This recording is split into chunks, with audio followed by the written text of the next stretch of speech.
like we're always learning more about ourselves as we go of like, oh, apparently I want this. What? I thought I had me figured out. It's like not always like we be giving ourselves curveballs. You know what I mean? It's like we're not choosing what we want. We're noticing what we want and deciding if we pursue it or not. Hello and welcome to the monthly Chill Polyamory Patreon only chat, where the first Sunday of every month I invite my paid patrons to come hang out, talk to me about whatever you want: polyamory, relationship anarchy, life in general. And if you are watching this on YouTube afterwards and you want to join next time, you want to ask your questions next time, you can go to patreon.com/chillpolyamory. I also have pen pal service there, and I post videos and private stories and extra resources, and I've been posting there for 7 years. So first question that was emailed to me: do you have any tips for regulating your nervous system when you are alone? Tips that don't involve co-regulation with partners, friends, or therapists. So I get questions like this a lot because polyamory, or really like any change in a relationship, can be dysregulating. Like your partner goes out on a date and you're like, I'm not okay. I don't know your particular what's dysregulating you, but I hear about this a lot, and we don't always have people in that moment that we can rely on. We can't always turn to our partners in that moment because maybe they're not the person to support us, well, we definitely we wouldn't want to interrupt their date if we're going with that scenario, but like when they come back, maybe there are things they can and can't support us with, right?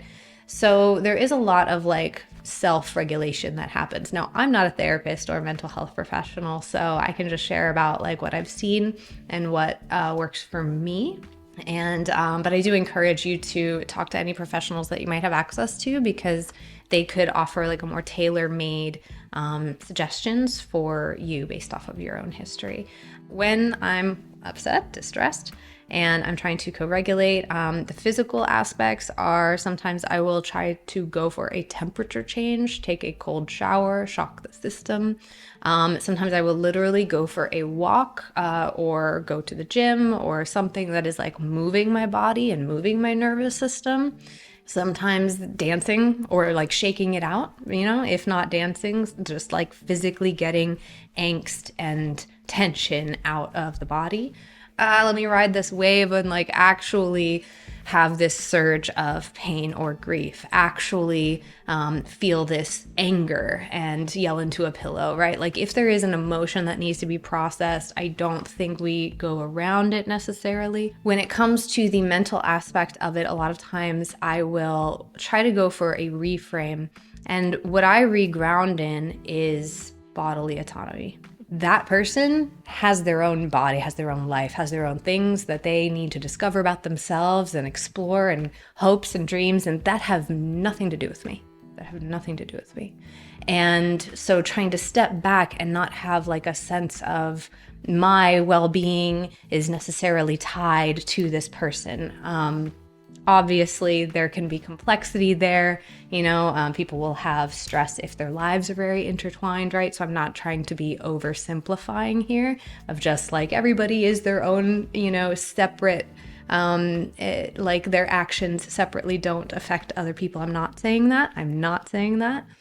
But I do want my partners to have the best version of their life here on this earth that they can. And sometimes that won't include me. Some of the activities, some of the, things that they're learning about themselves, some of the things that they are sharing with partners that they don't necessarily share with me. That can be a prompt for, hey, I would like some energy in our connection. Hey, I would like some care or reassurance, or what do we do well? Not keeping score, of I need to have exactly what they have, but what do we do well? And can I have some more intention and energy, right? So we can ask for care, but I keep coming back to bodily autonomy because I don't own my partner, nor do I want to. Not really, right? The impulse will say, oh, mine, and if they're not mine, then I'm not okay, and that is a very common response because we've been taught to associate exclusivity and ownership in relationship. We've been taught to sort of frame things that way and associate that with safety. And so then that kind of gets tied. I'm safe if you're not out there doing fill in the blank, right? But if you're out there doing fill in the blank, can I still also feel safe? So if I've not articulated that in a clear enough way, I'd be happy to like circle back around and maybe try to think more like less spontaneously, maybe try to think more about how I would succinctly frame that. But letting go of ownership of other people and working on letting go of control. Tolerating distress, tolerating discomfort, I feel like is a superpower if you can do it, right? If you can stretch that muscle and get used to things being unanswered still. This is a question mark. Can I leave it a question mark, right? If we can, be willing to sit still and be like, I'm upset, I'm scared, and I won't be dead by morning, right? Like I'm going to tolerate this, that gets easier, right? So this idea of we're always practicing something, what are we practicing? And I try to practice distress tolerance, and that does pay off in all areas of life, not just non-monogamy. So hope that that's helpful. Okay, next question in the chat. I'm deep in new relationship energy at the moment. Love that for you. I hope you like it. I haven't finished reading your question yet. Some people hate new relationship energy and are anxious, so I hope that it's enjoyable. Let me continue reading your question. Maybe you've said so. You're deep in new relationship energy. 6 weeks into a new connection, and it's amazing. I'd love some advice for pacing. Before this connection, I saw myself solo polyamorous, but I find I'm now fantasizing about nesting with this person. I have 2 other relationships that I would categorize as romantic friends, both long distance. And this new person is also long distance, but I feel incredible momentum and potential. I'm very surprised because I've never wanted to live with a partner before, not even when I was in long monogamous relationships. Any questions you suggest I ask myself to keep a realistic perspective of this new relationship? Well, I think it's really lovely. And it's always like, we're always learning more about ourselves as we go of like, oh, apparently I want this. What? I thought I had me figured out. It's like not always like we be giving ourselves curveballs. You know what I mean? It's like, we're not choosing what we want. We're noticing what we want and deciding if we pursue it or not, So all that to say is like sitting with it and being like, I wonder why, can you stay curious? Is there something about this new connection that feels very domestic and cozy? Do you enjoy spending time at their place a lot? And so logistically, it's like, actually, you said that they're long distance, but sometimes people are over at a person's place 5 nights a week and they're like, maybe we should just pay rent in one place, So sometimes it's a logistical thing. But yeah, I think new relationship energy is a high, and it's a lovely high for a lot of people. It can be an anxiety creating high for other people, but it is not necessarily how the long run will feel. So I just try to avoid making any big decisions in new relationship energy, the same way I would avoid making big decisions during grief, for example. It's like if there's big intense feelings and a big change of a connection, whether that's adding or losing, I just try not to land on like a life change in that moment, right? But keeping the door open, because yeah, maybe you live with this person and maybe that's lovely, but is there a rush, and if not, then you have breathing room and time to really feel out what it is. Because sometimes I'll notice I really want something with someone, or I fantasize about it, and I'm like, I don't think I want that. I think it's an expression of me feeling so much care and love, and I'm swooning and I'm smitten, and I associate that feeling with like this picture. Now, I'm not saying that's your situation, but that's happened to me before, where I've been like so falling in love with someone, and I was like, do I want kids with this person? Because I'm pretty sure I don't want children, and I've never wanted children. Let me maybe not decide I'm going to have kids with this person just because I love them so much, right? And then as things settle and we get into our routine, I'm like, oh, I don't want that kind of escalation, but I do want escalation. I do want a life partnership, right? And like sometimes we're limited in the models we've been given in terms of what commitment looks like, in terms of what, feeling really like long-term, the picture of really long-term, what that looks like. So that can sometimes also be where the feeling directs is one of the few options we've been shown. I don't know. But again, going back to like the bodily autonomy thing is like, I don't even tell people not to do something like that. Like I just realistically go through risks and rewards, right? Like how easy is it to undo something? What are the possible risks if you realize you don't want this? If you actually get to the planning stage of planning to move in. Plenty of people U-Haul and don't regret it. Like third date, flying out to you, staying for a month, right? Like it can be a drug, new relationship energy. And I don't naysay that, right? We don't always, like our impulses don't always have to make logical sense. And I do want to stay aware of risk and reward and motive. Because sometimes I'll go into something and I'm like, this is wildly risky. Reese, I was talking to him for a month and I was like, I'm just going to fly to a country I've never been before and just meet this man because I want to, because we're in new relationship energy. And like, maybe I'll go for 3 days and not like a week, because what if it goes terrible? And that was my own risk mitigation, is like, I'm going to do something I've never done in this kind of big grand gesture. And I don't think I want to be stuck in Ireland in like a weird situation for like a full week if that's where it breaks and that's how it goes. So there was like a little bit of logic and a little bit of like caution to the wind, and so that's kind of how I go with it, is like trying to keep a balance of those things, because we'll logic ourselves out of a good time, but we also don't want to just jump in and then wish we had looked first, so it's a little both. Hope that's helpful. Okay, next question in the chat.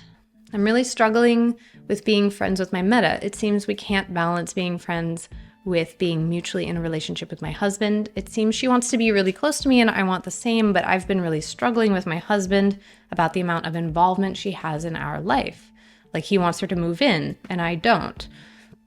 I tried to keep that issue from her while my husband and I worked it out, but it kind of came out. And now she feels like I don't want her around, which isn't totally true. I feel awful for making her upset, but also frustrated with how the conversation went, because she was asking me to be vulnerable and she lashed out at me when she didn't like what I said.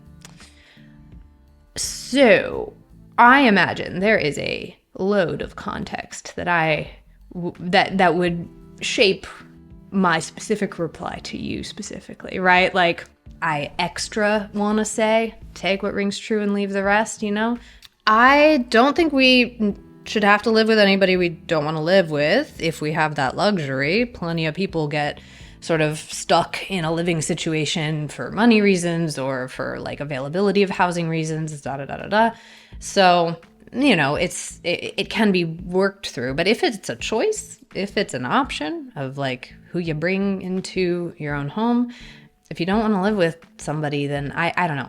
I don't think that necessarily needs to be a problem, Like, I just don't want roommates. I just don't want to be roommates with everybody.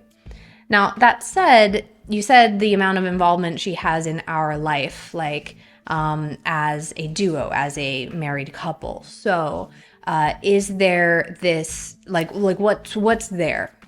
Is she being more integrated into his life and it feels like you're forced to spend time with her? Or like, is there pressure to feel a certain type of way or go to events? Or, are you wanting more solo time with your husband?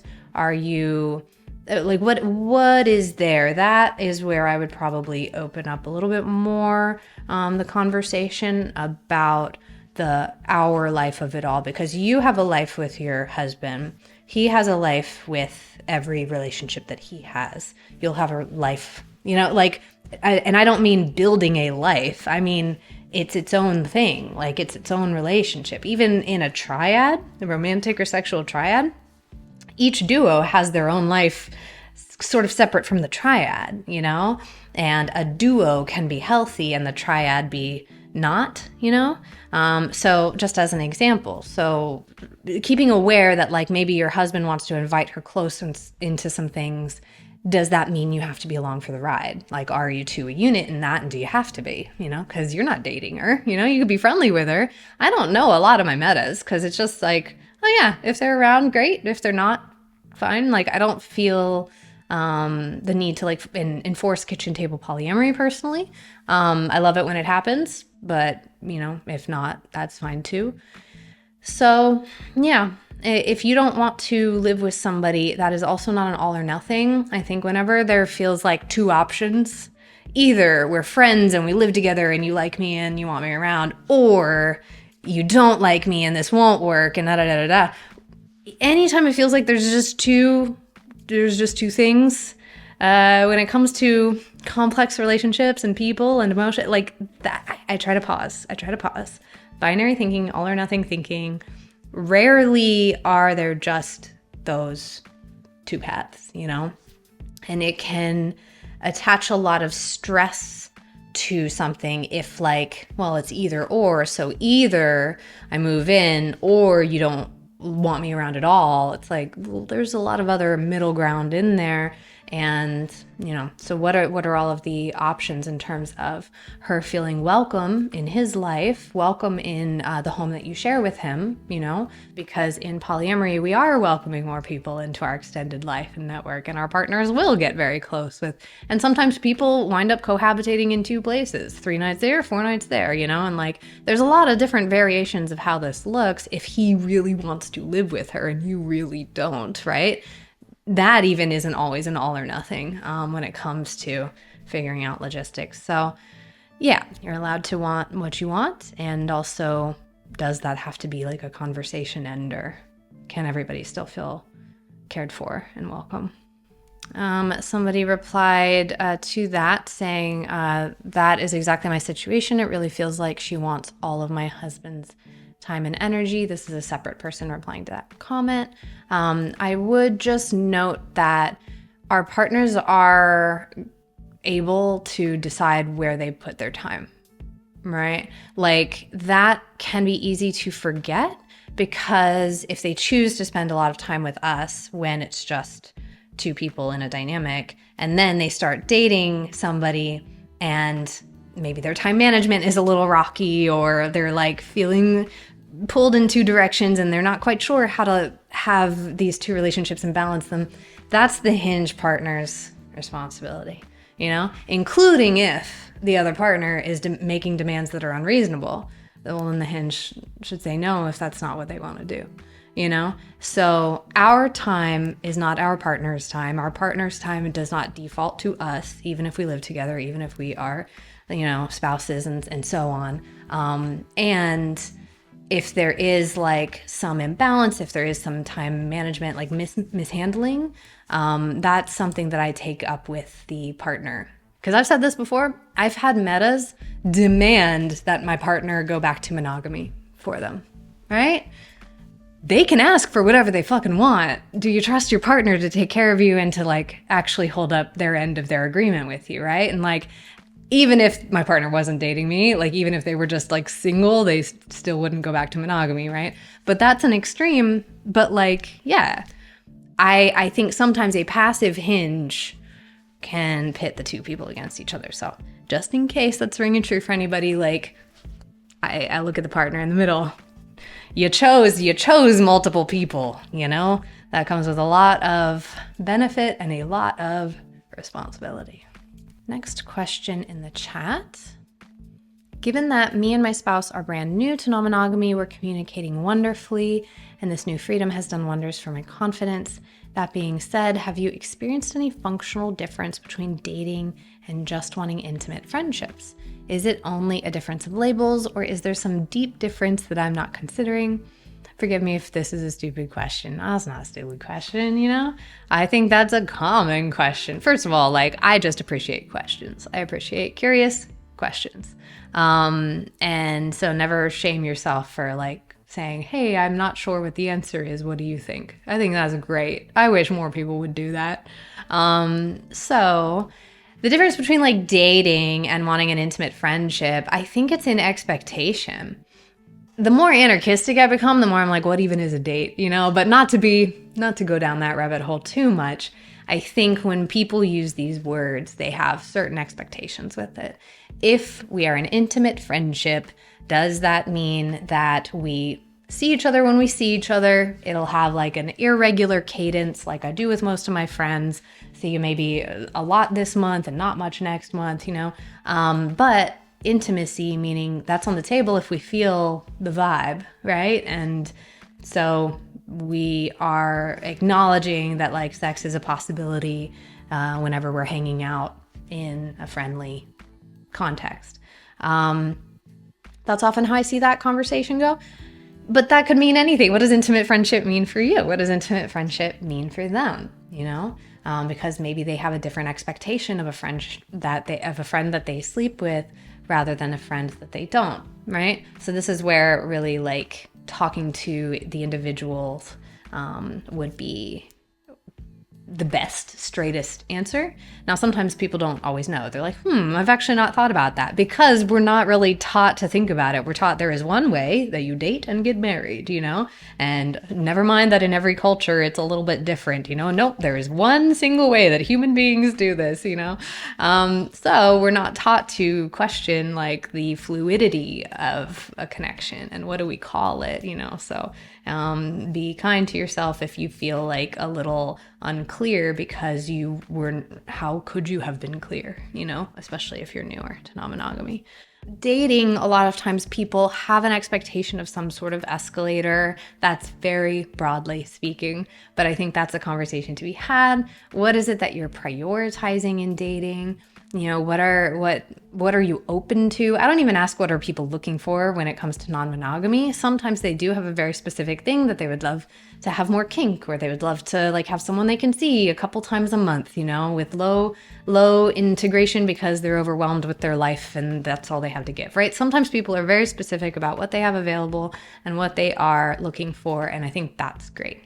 But a lot of times people don't know what they want, especially in non-monogamy, because there's so many options. And the answer will often be, I don't know, let's just see what this winds up being, you know, which is both an answer and doesn't manage the expectations, which is what the question was trying to do. So I'll often ask people, like, what do you feel open to at the moment? Like, what would you say yes to or no to in life? I'm not saying verbatim ask this on a first date, you know, like read the room for sure. But in general, some version of that, of like, yeah, are you open to if a person were to happen to you and want to move in, or, you know, want to see you every week or more often, you know? And I will always clarify, I am not asking for this. I literally want to know what you want, you know? Sometimes people will hear a question and think a motive when I'm just like literally trying to get the answer to the question. That might be a neurodivergence thing. So I clarify, you know, and if they still don't get it after that point, then I'm like, well, maybe the way I communicate and the way you communicate won't work. But yeah, like dating, you know, often, if I'm speaking in broad generalities, will have a little bit more consistency and have a rhythm that is expected, and a lot of times people have in their mind a direction of where they want to go. That's good to not be in the dark about, right? So the lovely thing about non-monogamy is if somebody really wants a direction, that doesn't have to be you, and that doesn't have to be a deal breaker. Now, maybe a person only has time for one connection and they want to prioritize a person who's looking for a nesting partner, for example. And if that won't be you, then they'd rather deprioritize and put their energy elsewhere. That's good to know earlier rather than later, than have them like secretly being like, so when are we going to have the moving in talk a year down the line, you know, and being like, no, that's not going to be me. So clarity on what everybody is hoping for, what they're prioritizing, what they would love to say yes to in life, what they definitely know is off the table in life. But what you call it, you can decide with them, you know? I've started using partner quite relaxedly, personally, nor some people find the word partner to be very like, no, we are building a life together if we are a partner, where I'm like, I don't know, I feel like a lot of my friends are partners in life, and also I'll see them a few times a year, you know what I mean? So it's like labels are a shorthand for something. What is that shorthand for, you know? What is the extended definition for you and for the other person? So, okay, next question that is in the chat. Genevieve, help. My partner and I got a quote unquote, we like your vibe from someone. And long story short, we're planning a foursome with this gorgeous couple. Neither of us have had group sex before, and we're very excited and very nervous. Any tips and tricks for keeping 4 people happy and comfortable on an endeavor like this? So this is very cute. I love this for you. Yeah, what conversations have you had already? Like, so sometimes spontaneous groups sex or group play can happen, and in that case it's like a little unrealistic that you might all sit down and have a talk about feelings and where you at and like what are pain points that I should avoid, right? Like that's not usually something that people will do, sometimes, but usually not. But then I try to do that afterwards of just like, how's everyone feeling, you know? Was there anything that was like good but would have been better if, you know? Is there anything that you felt like you wanted to say and didn't get a chance to say in the moment? I would love to know, you know. Aftercare to an extent as well, but just really making sure that, you know, at some point before or after, there is like thoughtful conversation about people's sensitivities and so on. When it comes to playing with a couple, I do like to know how the couple is doing, and they're not always the best like conveyors of that. So I just pay attention to like how their body language is, what kind of, how they're speaking to each other. Like I try to read, is a couple bringing their baggage into the bedroom? Are we, like, am I, or if I'm with another person, are we like part of them trying to work through something like a conflict or something, or trying to fix their relationship? Like, is there tension? Which is a little bit hard to explain, like how to know, other than just like, are you getting green flags, or are like where they seem content and confident and happy and warm? Are they curious about you? Now, you're not their therapist, right? Like if you want to play with 2 people and maybe they have conflict with each other, then maybe that's something that they go deal with. But it does sound like you are doing this up front, like, and having talks about it. And so then I just really like to know, like, how can I avoid accidentally hurting you? You know, how can I avoid accidentally stepping in something, right, that I didn't mean to? And hopefully people know themselves well and can be like, oh, well, you know, I really don't like this kind of position. You don't have to know why. I just want to know. Oh, you don't like that? Good to know. I won't try to spontaneously do that. Obviously, if there is something a little riskier than during sex, you can talk about it and be like, hey, do you like this? Would this be fun? You know, like it doesn't have to be clinical and medical, but just like checking in on things that could be a little dicier. And keeping everybody happy. I mean, there will be times that some people are getting a little bit more focused than others. This can be either nice, or sometimes it can be emotional for people. So if you do have conversations ahead of time, then like what might happen, what might you do if, worst case scenario, somebody starts to feel sensitive, somebody starts to shut down, what might you do? So then that way you don't have to like figure that out in the moment. You know, that can be nice to feel like, if you are surprised by feelings, because people will be very excited and then flip on a dime and suddenly be very sensitive, because we don't always know what our triggers are, you know, especially if you're in a situation you've never been in. So if you have like at least like a sense of what you'll reach for if things start to not feel great, then that can lighten some of the stress of it. But yeah, and have fun, you know, like that. It just sounds like it could be fun, and decompress afterwards and notice what you notice, see what you see. Okay. Next question in the chat. I'm newer to polyamory and non-monogamy. What are the practicalities of safer sex conversations with partners?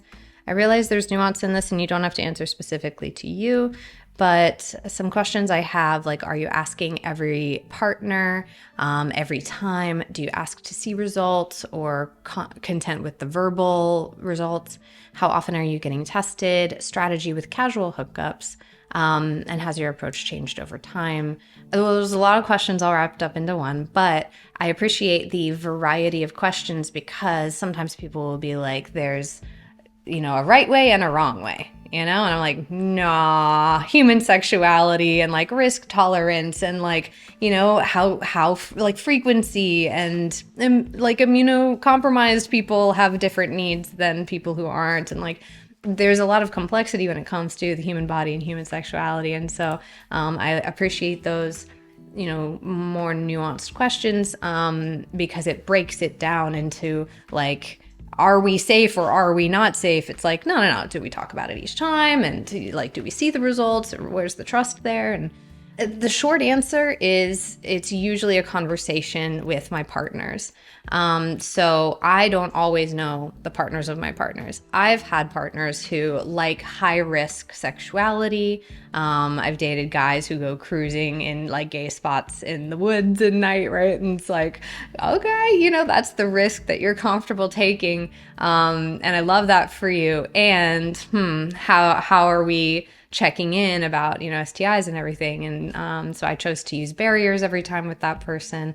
And I didn't do certain sex acts that were higher risk in terms of like possible transmission, because there is an incubation period. You know, somebody can catch something and not even know.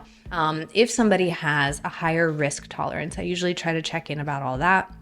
I like to know the general landscape. I don't need to know my meta's business, you know, but just in general, like, is this a closed polycule? Are they actively dating? Like, what's in the mix? But my connection sexually is with my partners, my sexual partners. So that is the point of contact. And so there needs to be trust there in terms of like taking someone at their word. Sometimes people do all get on an email chain and like share each other's results or, you know, and that's fine.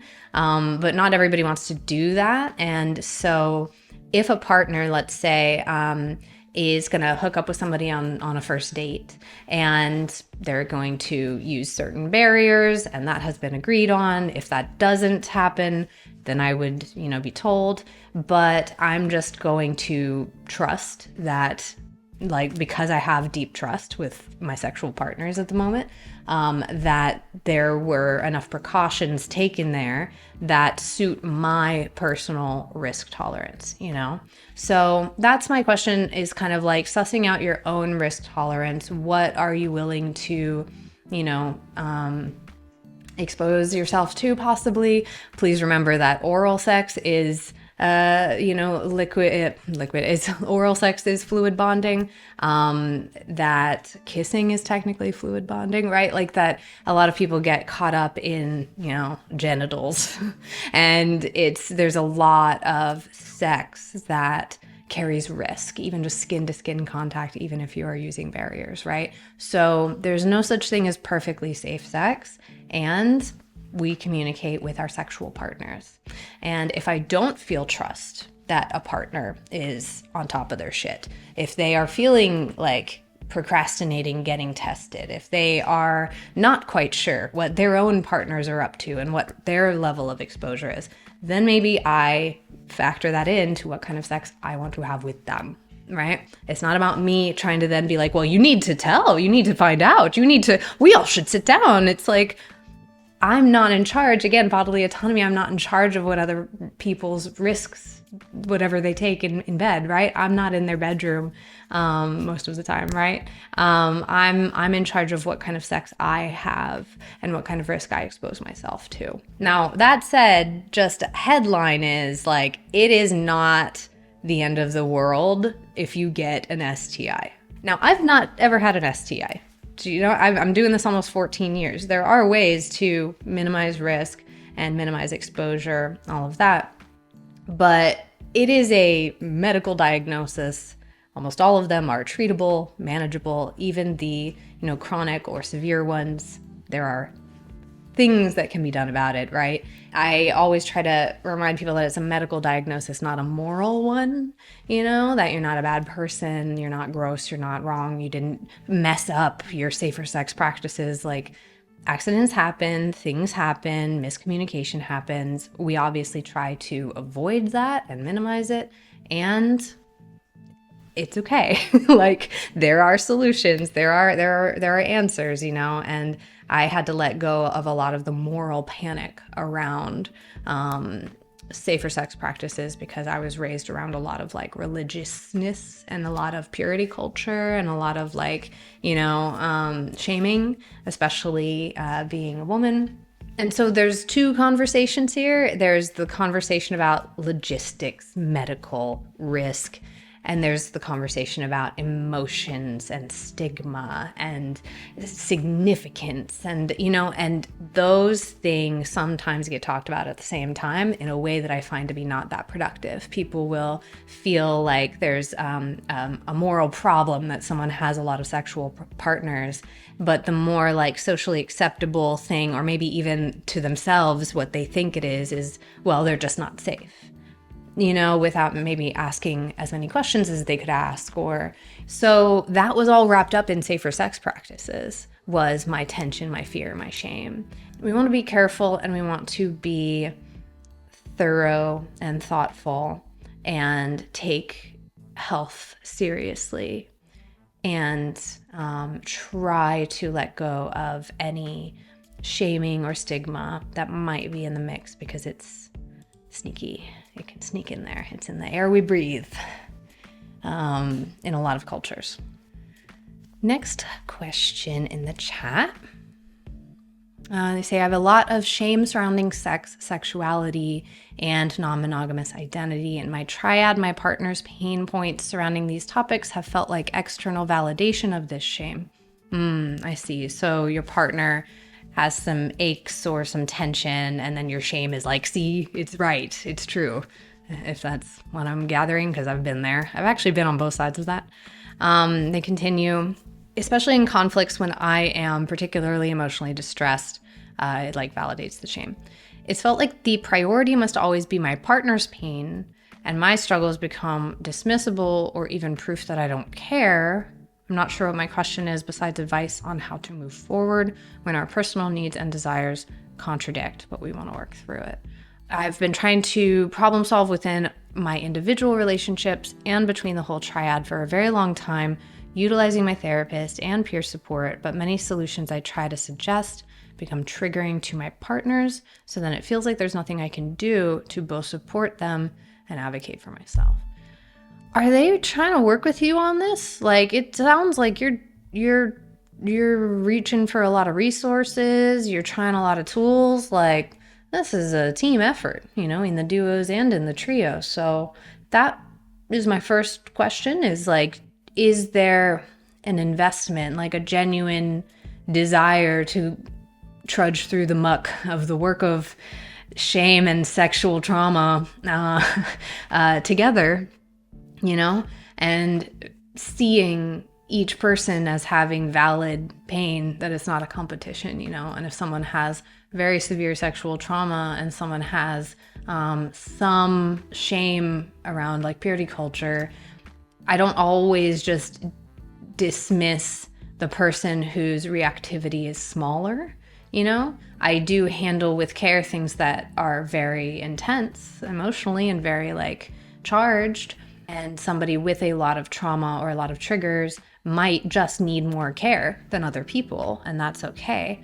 But even in caring for somebody, we can also see the carer, or like even in a conflict where multiple people are feeling not okay, then multiple people are not feeling okay. And it's not just like one person wins, the feeling bad, and they are the ones that only get care.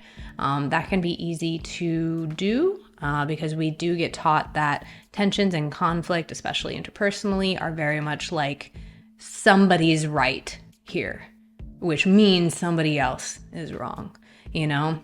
When your partner is having some distress and maybe the language they use shuts you down because that sounds like a shaming person from your past, for example, then when feelings are calm, I might ask, hey, I've noticed, like, absolutely validating, I want to be there for you when you're in distress. And I think I could actually be more present with you if we go about it this way. Like, would you be willing to be mindful about these kind of words? I've noticed these words really get me in my head, really make me spiral with my own shit, and that's not where I want to be if you are having a big distress. So it's like teamwork. That's what I mean. It's like asking for what you need, and if that can't be done in the moment because emotions are too high, then when things are feeling calm, I've had to ask people before, like, hey, when you're angry, like, and you raise your voice, I both want you to express your anger. I want that for you. I want you to have a healthy relationship with anger. I'm so glad you're not stuffing it down. And when you raise your voice, it reminds me of when a parent raises a voice. If you slam a door, that might make me feel 5 years old again, frankly, for example. So multiple things can be true. Your anger is valid, and you did a thing in the anger that then created my also valid feeling. But then I go back to, is there teamwork? Is everybody trying to work on this with you? Because one person could realize all of that and articulate it beautifully. And if other people aren't trying to work with you on it, then that becomes what I talk about, is like, what's the block to working on this, right? It becomes a conversation about why you can't have a conversation. You know what I mean? So you could go in that direction if you're feeling completely hitting a wall. But I do try to say, like, yes, and this is valid. I want that, just full stop, period. I want you to feel like you can take up space. What you went through was terrible. It makes a lot of sense why you're upset right now. And separately, not fully separately, but trying to not link those two things as like either or. So all of that is valid. Something that is also valid is, this thing affected me in this way. And I try to describe it dispassionately without assigning intent, and say, when this was said, I noticed my heart started racing, rather than you made me have a panic attack, for example. Like, everybody has their own style, everybody has their own language, right? Like, if that all sounded like a little too clinical of, like, or a therapy speaker, whatever, fine, say it however you want to say it. I just think the intention being, like, don't tell somebody what they were trying to do. Don't tell somebody what they are feeling. But we can say what happened. Like, literally these words were said. And then that's when I started spiraling. I was fine before that. So maybe the answer is we try to be thoughtful of not stepping on some landmines, and your pain is valid, So that collaboration on how you have hard talks is really important. So I do hope that for you. I hope that there can be some movement on that for you, because it does sound like you all care about each other. But without knowing more of the specifics, that's kind of generally what I would say. Again, always take what resonates and leave the rest. Alrighty. Well, thank you so much, everybody, for your questions, for being here. I'm so grateful to Patreon, that we can connect, and that, I'll be able to, have these moments with you that we then share on YouTube to hopefully be of service to other people, right? So, again, if you're watching this on YouTube and you want to come next time, that is patreon.com/chillpolyamory. Would love to have you here. And the tiers start at €3. Alrighty, well, I hope you have a great rest of your day. Hope something I said was helpful, and I will see you all soon.